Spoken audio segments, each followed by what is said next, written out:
Good morning to my dear students.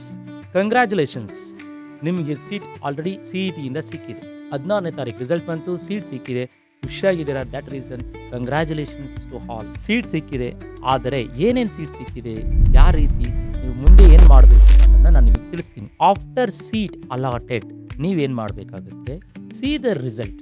ಆ result ನೋಡಬೇಕು ಅಂದರೆ KEA ವೆಬ್ಸೈಟ್ಗೆ ಹೋಗಿ ಅಲ್ಲಿ ಲಿಂಕ್ ತೋರಿಸ್ತಾ ಇದೆ, ಆ ಲಿಂಕ್ ಮೇಲೆ ಕ್ಲಿಕ್ ಮಾಡಿ. ಆವಾಗ ನಿಮ್ಮ CET ನಂಬರ್ ಕೇಳುತ್ತೆ. CET ನಂಬರ್ ಆದಮೇಲೆ ಅಲ್ಲಿ ನಿಮಗೆ ಪಾಸ್ವರ್ಡ್ ಕೇಳುತ್ತೆ. ನಿಮ್ಮ ಪಾಸ್ವರ್ಡ್ ನೀವು ಹಾಕಿದ್ರೆ ಅಲ್ಲಿ ನಿಮ್ಮ ರಿಸಲ್ಟ್ ತೋರಿಸುತ್ತೆ. ಆ ರಿಸಲ್ಟಲ್ಲಿ ಏನೇನು ತೋರಿಸುತ್ತೆ, ನೀವು ಯಾವ ಕಾಲೇಜ್ ಸೆಲೆಕ್ಟ್ ಮಾಡಿದ್ದೀರಾ, ಯಾವ ಬ್ರ್ಯಾಂಚ್ ನಿಮಗೆ ಸಿಕ್ಕಿದೆ ಅಲ್ಲಿ, ಮತ್ತು ಯಾವ ಕೆಟಗರಿಲಿ ಸಿಕ್ಕಿದೆ, ಅಲಾಟೆಡ್ ಕೆಟಗರಿ ಯಾವುದು, ಮತ್ತು ಎಷ್ಟು ಅಮೌಂಟ್ ನೀವು ಕಟ್ತೀರಿ, ಇಷ್ಟನ್ನ ತೋರಿಸುತ್ತೆ. ಅಲ್ಲಿ ಅಲಾಟೆಡ್ ಕೆಟಗರಿ ಅಂದರೆ SNQ ಕೋಟಾನ ಅಥವಾ ಜನರಲ್ ಮೆರಿಟಾ ಅಥವಾ ಯಾವ್ದಾರ ಬೇರೆ ಕೆಟಗರಿಲ ಅನ್ನೋದು ತೋರಿಸುತ್ತೆ. ಅದೇ ರೀತಿ ಅಮೌಂಟು ಡಿಫ್ರೆನ್ಸ್ ತೋರಿಸುತ್ತೆ based on their income or caste. 10 rupees ತೋರಿಸ್ಬೋದು, ಆರ್ 1,30,320 ರೂಪೀಸ್ ತೋರಿಸ್ಬೋದು. But government fees 1,30,320 rupees is a general ಮೆರಿಟಿ ತೋರಿಸ್ಬೋದು. ಇದು ಆದಮೇಲೆ then you have to check whether what I have to do, ನಾನು ಏನು ಮಾಡಬೇಕು ಅನ್ನೋದು ಗೊತ್ತಾಗಬೇಕು. ದೇರ್ 4 ಚಾಯ್ಸಸ್ ತೋರಿಸುತ್ತೆ. ಚಾಯ್ಸ್ 1, 2, 3, 4 ಅಂತ ಇದೆ. ಚಾಯ್ಸ್ 1 ಆ ರೀತಿ ಅಂದರೆ ನಿಮಗೇನು ಸೀಟ್ ಸಿಕ್ಕಿದೆ ಅದು ಖುಷಿಯಾಗಿದೆ, ನನಗೆ ಆ ಸೀಟ್ ಓಕೆ ಅನ್ನೋದಿದ್ರೆ ಗೋ ಫಾರ್ ಚಾಯ್ಸ್ 1.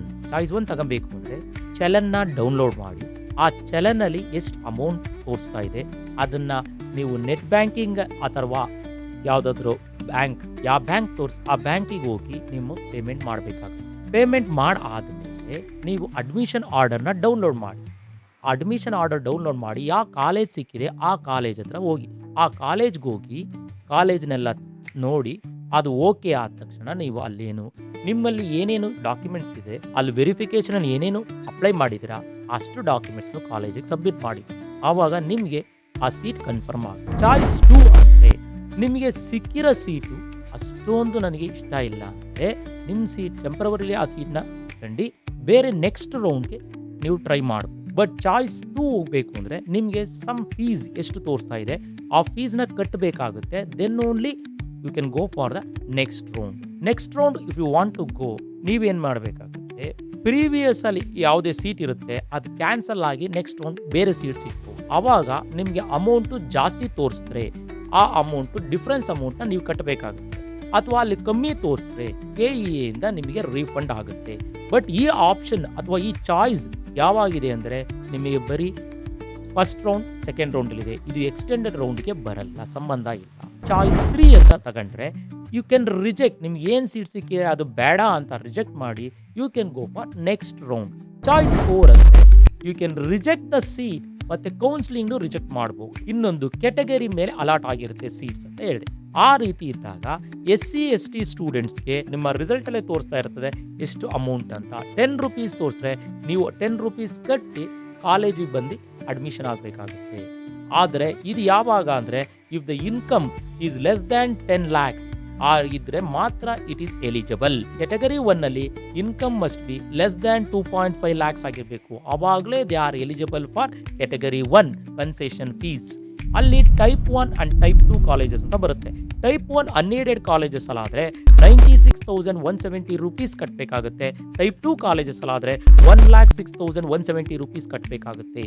ಅದೇ ರೀತಿ ಕೆಟಗರಿ 2A 2B ಆದರೆ if the income is less than 10 lakh then they are eligible for scholarship and fees ಕನ್ಸೆಷನ್ಗೆ eligible, but not 10 rupees. Type 1 ಕಾಲೇಜಲ್ಲಾದರೆ 1,20,320 rupees, type 2 ಕಾಲೇಜಸಲ್ಲಿ 1,30,320 rupees ಕಟ್ಟಬೇಕಾಗುತ್ತೆ. ಇನ್ನು SNQ Kota ಅನ್ನೋದು 32,320 rupees ನೀವು ಕಟ್ಟಬೇಕಾಗುತ್ತೆ. ಇದು ಡಿಪೆಂಡ್ ಆಗೋದು ಇನ್ಕಮ್ ಮೇಲೆ. ಹಂಗಾದರೆ ಎಕನಾಮಿಕಲಿ ವೀಕರ್ ಮತ್ತು ಮೆರಿಟೋರಿಯಸ್ ಸ್ಟೂಡೆಂಟ್ಸ್ಗೆ ಲೆಸ್ ದ್ಯಾನ್ ಇನ್ಕಮ್ 8 lakhs ಇದ್ದರೆ ಇದು ದೇ ಆರ್ ಎಲಿಜಿಬಲ್. ಇಲ್ಲಿ KCET rank, option entry and eligibility 3 consider ಆಗುತ್ತೆ.